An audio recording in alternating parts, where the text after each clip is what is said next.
welcome to the Success Ascent. My name is Pat Mancuso, the creator and host of our show, and we are excited that you are with us today. And we're extremely excited for our guest today, Miss Tonya Eberhart. Now, Tonya, hey, Tonya. Hi, Pat. Oh, we're so excited to have you today. Now, before we get started, I got to talk a little bit about Tonya because she and her organization are amazing, you guys. So Tonya Eberhart is the founder of BrandFace. We'll have to find out where that came from. And Branding Agent to Business Stars. She's an author of 4 books on personal branding. Tonya's humble career, and I love this, start with selling vacuum cleaners door to door. I think we all started selling something door to door as entrepreneurs. That led to a job in radio where she observed local business owners who were featured in their own advertising and positioned as local celebrities in the market.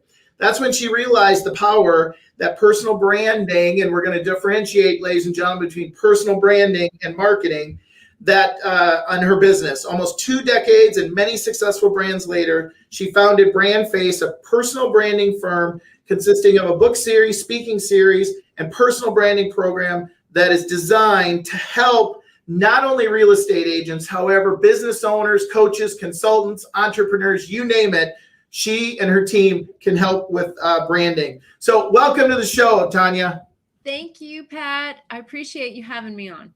Well, we're going to learn so much today. So Tonya, you know this. I prepared you for it. We always have a little fun with our guests, and we say, okay, that was Tonya on paper. Tell us something about Tonya, maybe that we didn't talk about, or maybe you don't talk about it a lot. Just something cool about Tonya.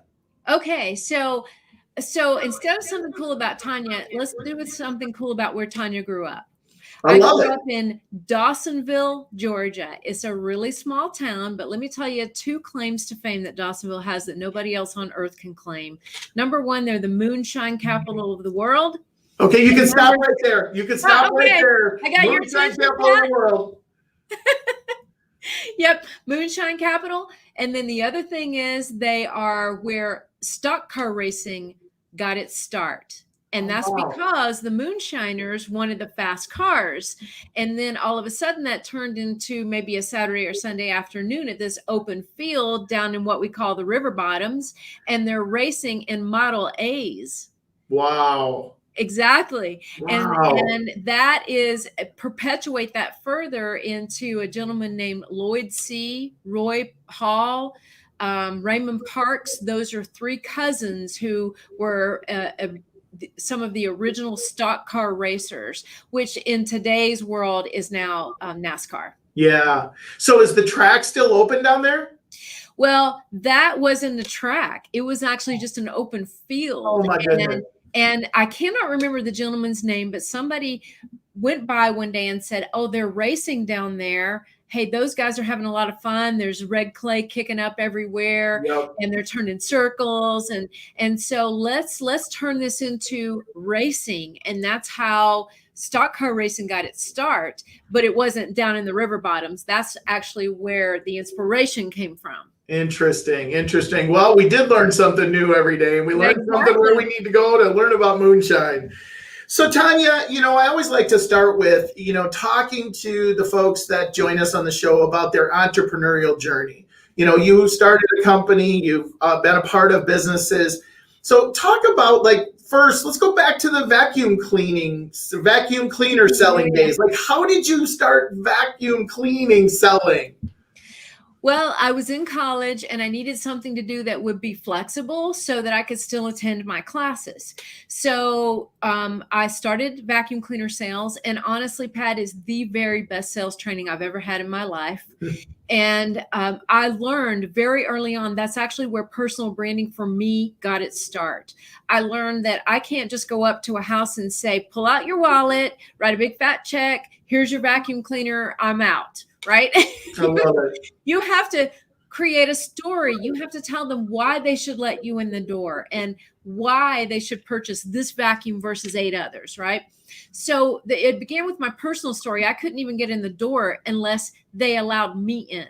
So I learned that. And then 3 years later, I did that for 3 years, paying my way through college. And then I was discovered by somebody in the radio industry. I actually sold a vacuum cleaner and a shampooer combo. That was a big hit to a radio station engineer and his wife, 2 weeks later, they called me, said, I think you should apply for a sales job in radio. And fast forward 18 years later, I was still in the media world. But that, when I began in the radio world, is really when I understood how personal branding could impact a business. Wow. I was going to all these networking events. I see the business owners come through the doors and they were like rock stars. And I thought, what on earth is this? And I realized they all had one thing in common. They were the face and the voice of their business. They were on their billboards and their radio ads, on their print ads and TV ads. And they were almost always the number one business in their industry in that world. So like I want to just probe on this just one second. Like, why vacuums? Like, you could have sold anything at that time. Like, why vacuum? I could have. My mom's husband at the time was actually selling vacuums, and he loved this sales manager. His name was W.T. Howell. May he rest in peace. He has gone on to a greater world now, but he was the greatest sales manager I've ever known. Yeah. And that's kind of what got me started. You just go with your connections, right? Your network. And so I started with that, and I thought, what the heck, this is working. Yeah. So I did it until something else called me. Well, you know, and the reason I wanted to probe there, and it actually validated, is that there's usually someone in this entrepreneurial journey that had an impact that kind of, you know, directed you or encouraged you or pulled or pushed you. And that's why I wanted to. I go, yeah, vacuums, there's probably a connection there somewhere. So It makes perfect sense. So you're selling vacuums, you go into TV, you know, media, crazy world that is. I mean, I have some friends that were in that space for a long time. So then did you jump to BrandFace? No, so here's how the evolution goes. I was in the media world for about 24 years. And all of a sudden I looked up one day and I thought, media doesn't really want to change. Here comes the internet, and it's this big behemoth, right? Right. And so I realized I saw a hole. I saw a need and a big giant gap. And that's that the big three traditional media, radio, television, newspaper, did not like the fact that the internet was coming along. Yeah. And they said to me over and over, oh, the internet's taking all of our business. And I said, hold on just a minute. You realize the internet doesn't like nobody owns the internet, right? And so you can utilize that as another tool in your repertoire to solve your clients' problems and bring them solutions. And so I then started a company called Remerge, and that company consulted the big three. Okay. And I help them understand and make money with digital marketing. So how do I offer digital solutions along with my traditional solutions to solve clients' issues and keep them from putting all of their money over here in the internet basket? And I did that for several years. And then I realized one day, this is one of the big, like what I did right questions, because you always ask this, and I've done my homework on you, Pat. I love it. You always say, what did you do right? Well, what I did right was niche down. Okay. And I sat one day and I thought, you know what? These people in the media world, they just still want to do things the old way. They're not really listening very well. And so what is it that makes me fulfilled? What makes me happy? And how can I best help someone else, the right people, right? Right. So I started to take a look and say, what's a common thread through everything I've loved throughout my entire career? And it's personal branding. That very first taste of being at that door as a vacuum cleaner salesman, or helping the car dealer or the furniture store owner become the face of their own brand. And so I started to think about what that would look like. And then it became a book at first. And I'm halfway through the book and I thought to myself, this is a business. And so I licensed the business, and that was 8 years ago. I love it. I love it. So I always like to, you know, our target audience is obviously entrepreneurs, and we know it's a journey. It's not a destination. What else have you learned in that journey that you would share with our listeners about being an entrepreneur? Well, a couple of different things. First of all, you can't do it all, right? Right. So we even tell our clients today, if you try to help everyone, you'll just help yourself right out of business. So you've got to figure out exactly who your ideal customers are. And that's what I did 8 years ago, and figuring out, who do I really want to work with? Because I was sitting there one day with Remerge, and Remerge had gone from just working with media companies to all of a sudden we did everything for everybody. And it's like, God, this isn't working, right? I mean, everybody who walks through the door could be a client. That's great, right? But you know the problem? Everybody who walks through the door can be a client. So you're not specialized in anything. So I realized that, first of all, I had to know who those ideal customers were. And I had to know what was unique and different about me that set me apart, that also appealed to or attracted those ideal customers. And those are the first two things when it comes to branding that we tackle: is who are the customers, what sets you apart, and then how do you package that? Okay. And, you know, again, we're going to jump into that conversation of marketing versus branding. So I want to ask you one more question on the entrepreneurial journey. If you had to do it all over again, or if you were sitting in front of someone that was, you know, starting a business, what would be the one or two things that you would tell them now that you wish you would have heard when you started your own businesses? Look for something that is a passion within you. So first of all, what we like to say in BrandFace is, we don't make stars, we unveil them. And because I believe very strongly that there's a star inside of everybody, and there are certain strengths in you, and you are an inspiration to people because of one or more things in your life. And we try to uncover that. And so I would say, look within you, look for the star within you, and then find your people. Find your people is another one. And that is, find the people who are seeking that kind of a star. And those are the things that kind of pull the whole brand together. Well, and you know, when I was doing my homework, I heard this inner star a couple of times, you know, and I love it. And it's got me thinking, as I shared with you before we started today. So you're in this business now to help people grow their business.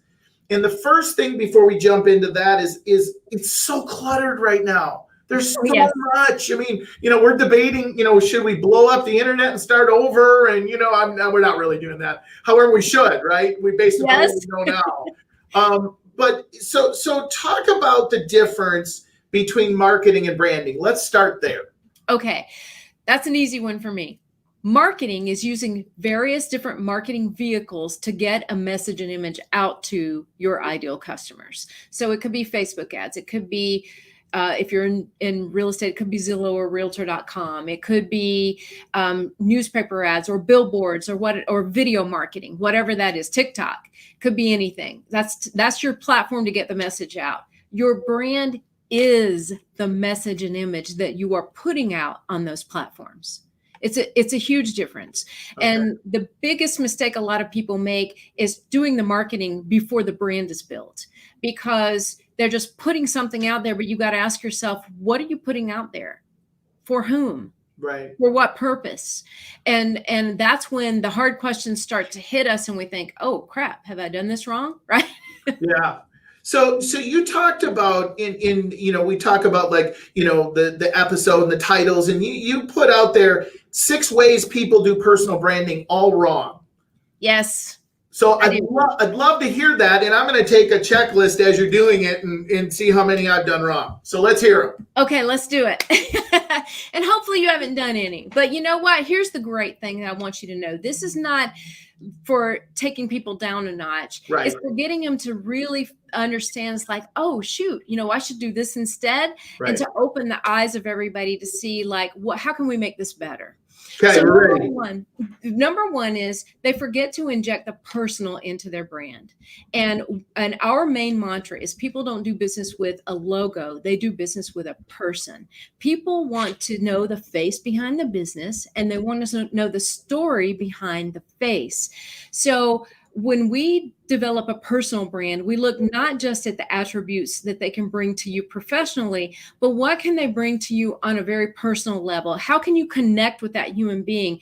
And it doesn't mean that you connect with them and you think or feel or want the same things. It just means, I understand you. I see you beyond just the professional.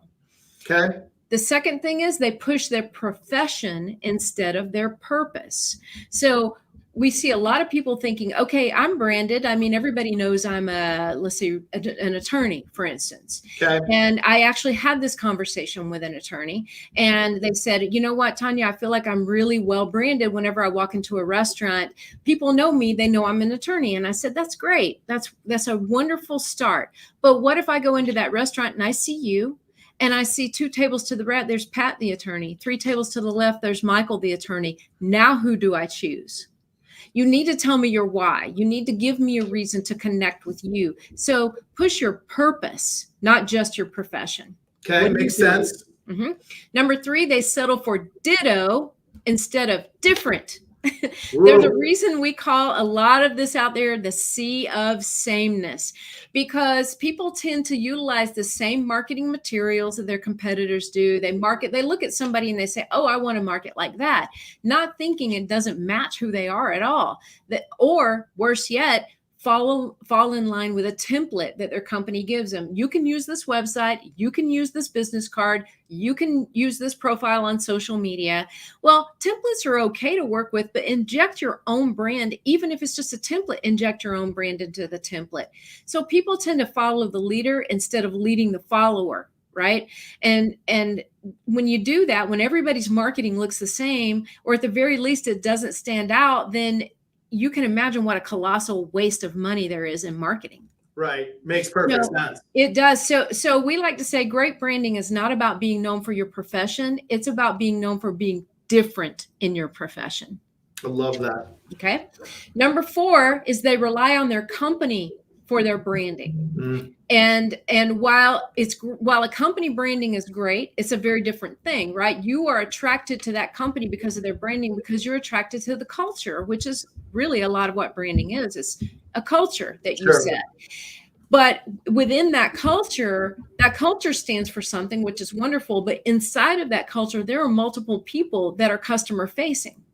And you may be one of those. And so you those of you listening out there, you may be one of those. So you want to project your own strengths. You want to display your own purpose, because not only does that help you in a one-to-one situation, which is what all of business eventually comes down to, no matter how big you are, you're dealing with a human being on the other end. You want to do that. And you also want to carry the torch of the company that you work for. So you want to be respectful. That company took a lot of risks to take you on. So you want to, like, it's a beautiful thing in tandem. So our answer is promote your personal brand, protect your company brand. And so that's what we say in terms of that. Okay. 2 more. 2 more, number 5. I feel like I'm in the David Letterman countdown. Number 5. Right. And number 5, they choose to market before the brand is built. I already gave you an insight into that one. How can you possibly market well if you don't, first of all, know who it is you're trying to attract and why you are trying to attract them and what you can do for them, right? So you got to showcase your value, tell them why you're the solution, and attract the right people into your life and business. Because it's not just about your business, it's about your life. Right. Because think about, it's like the old mattress companies used to say, right? You're spending 8 hours of every day on a mattress. Why not make it the very best one, right? Yeah, absolutely. Well, you're spending 8 hours or more a day in your business, right. And that perpetuates well beyond, a nice night's sleep. Right? Yeah. So why not go for that? Yeah, and if you don't do what you do during the day, you're definitely not getting a good night's sleep at night. So that's a problem. You are so right. Yeah, that's a problem. Okay, number 6. Number 6, they settle for the 3 amigos of marketing. How many of you are guilty of this? You think because you have a photo, a logo, and a tagline, you are magically branded. Well, the fact of the matter is those are really important elements. So we don't make fun of them. We support those, but they're branding elements. They only tell part of the story. They don't tell the entire story. We look at 77 different criteria when we help somebody build their personal brand. Here's one thing that I really want you guys to take away. Please pick up a pencil and please write these 5 things down. They're so critical. In fact, we call them the 5 critical questions every brand must answer. Number 1, what makes you different? Number 2, who do you serve? 3, how do you serve them? 4, what qualifies you to serve them? And 5, how does it make their life better? Mhm. 5 being the most important question of all. Because if you Wow. make their life better, you're making your life better. So full transparency, I would guess, like, I'm looking at the list here of the 6, and I want to guess, you tell me, but number 5 is probably the one that a lot of entrepreneurs are the most guilty of. Absolutely. It's the number one mistake that I think people make. There's no Yep. question about it. And hats off to you for picking up on it, because it's easy to fall into that, right? Because Sure. again, you have the companies out there advertising, hey, I can help you build your brand. I can help you build your brand. But there's a huge difference in building a brand and promoting a brand. Right. A lot of companies will say, I can help you build your brand. And you take a look at it, it's like, oh, you build websites. Oh, you help with video marketing. Oh, you do Facebook ads. Sure. But that's great. And those are all very important. But that comes after you build the brand, because the brand is used inside of those. Those are marketing platforms. Sure. So, I'm gonna dig a little bit, and I'm gonna put you on the spot. So I apologize. Full transparency, you are not prepared for this. However, no, you're gonna do a great job. You're gonna do a great job. And I know you'll nail this. So a lot of my background, as you know, is real estate, and I have a big following in real estate, and yet we do business with a lot of entrepreneurs. But let's take the entrepreneur who's just starting, right? Let's take it's a real estate agent. Okay. And I don't mean just starting, but let's say they're established, but the rules of the game have changed today. Like you mentioned Zillow, you mentioned Realtor.com, and their competition is coming at them from all different directions, right? And even if they're with an established brand, that's the established brand and not their brand. So give us some insight. Like, let's say I'm that client and I come to you and I go, okay, Tonya, help me. I need to create more business, and I need to do it through marketing. Like, give me a couple thoughts like you would talk to me about. Other than all these steps, I love it. Okay, so help me separate this. So you need help with marketing. I need help growing my business. Growing the business. Okay, so for the very first thing I would do is ask you about, like, we take people through a 3-phase process. It's called define, develop, and display. Because honestly, those are the 3 things you need to do before you can market yourself.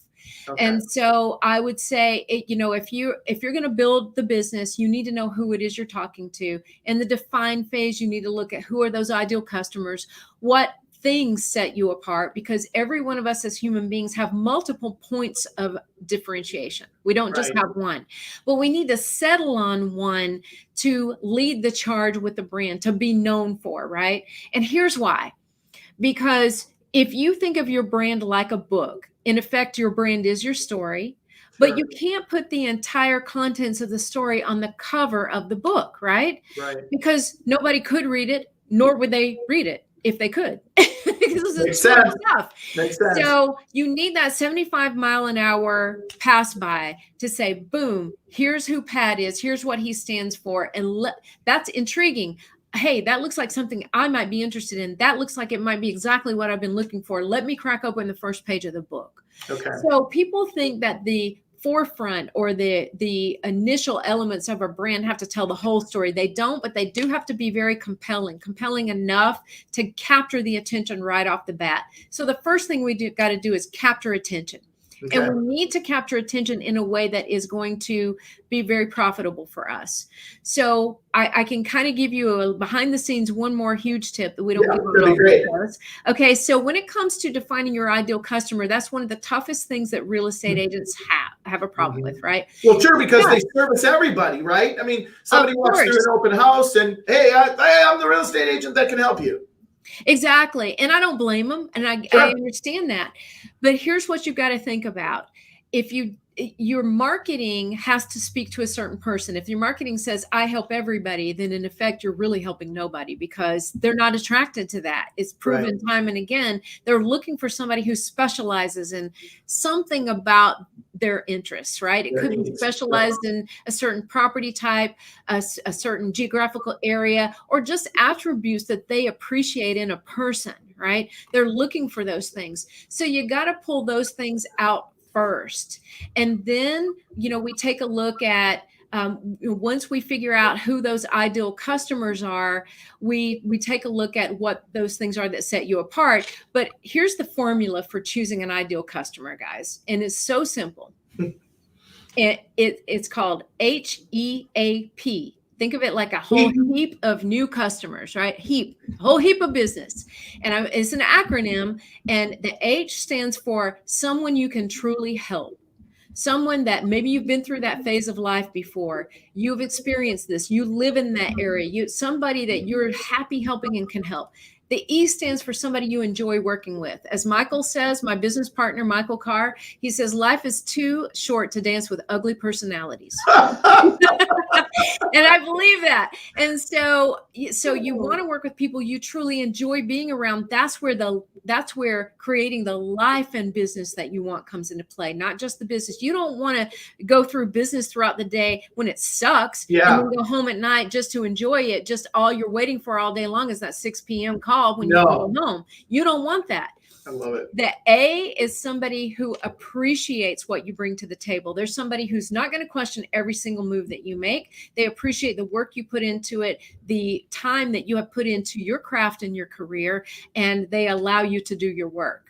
That's hard to find sometimes, but that's what you want. And then the P, we cannot forget, profitable. Somebody who's profitable. And that doesn't always mean somebody who's buying the most expensive priced house if you're in real estate, right? It can just mean, let's say maybe you are somebody who works with just downsizers in the $300,000, $400,000 range. Well, they love you so much that they're recommending you over and over again to people just like them. And that's when it becomes truly profitable.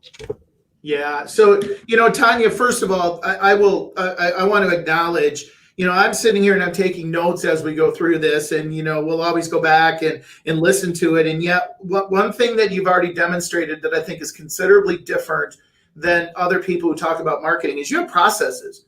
You actually have step-by-step, and the 6, the 5, the 6, the HEAP acronym. I just love that. And obviously that's helping you guys to be incredibly successful. So one last question before I flip. Where did BrandFace come from? Where did that name come from? Okay. Well, as simple as, a brand is your story. Okay. And when it comes to personal branding, you've got to put your face out there first of all, so people know what you look like, so they can see you on the street and see you in the grocery store and know who you are.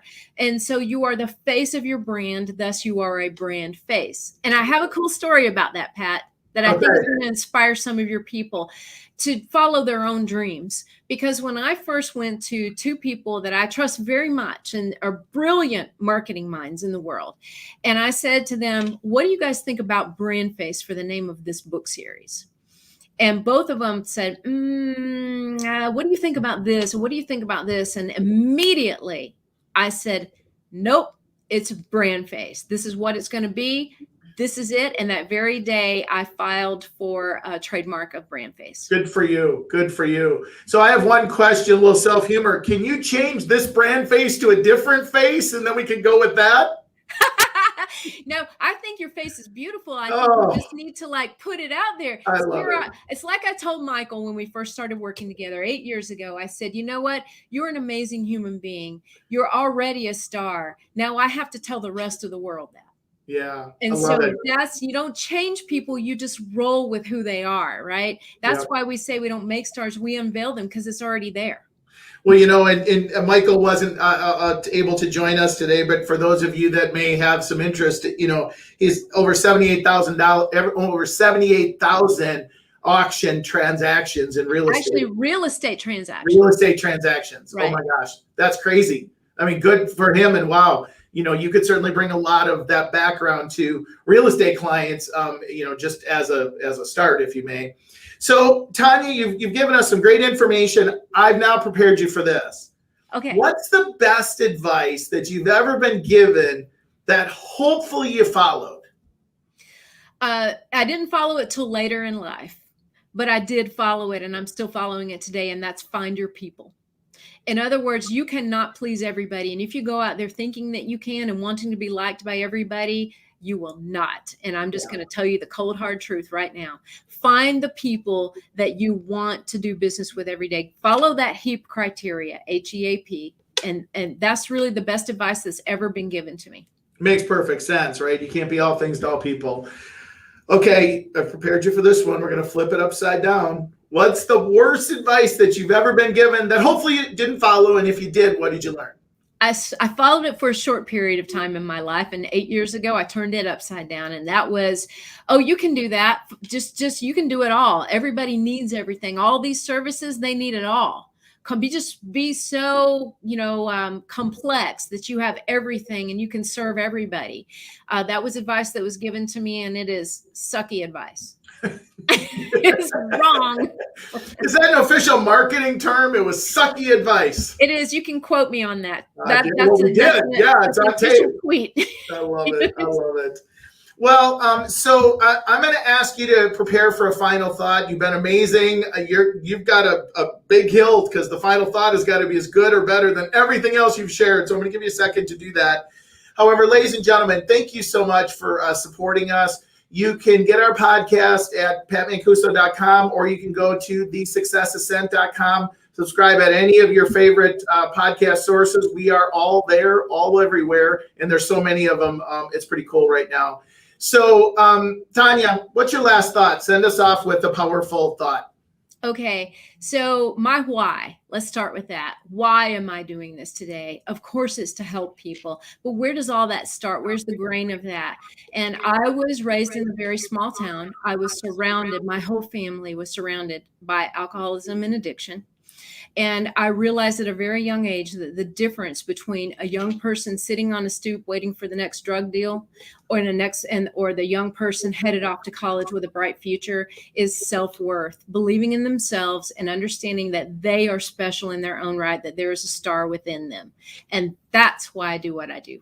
I love it. I love it. Well, right now we're scrolling. If you're listening to us and not seeing us live, we're scrolling your website or one of your websites where they can go. And when they go to discussyourbrand.com, I know there's some freebies there, right? They're going to get some things. Just give one thought what they'll pick up from there.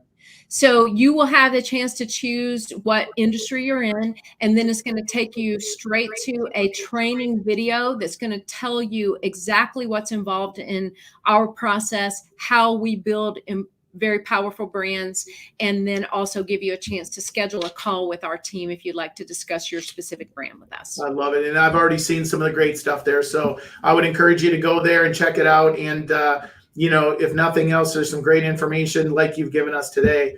So Tonya, I just want to thank you and I so appreciate everything you've given us today and your time, because I know how valuable that is. And so thank you so much for being here today.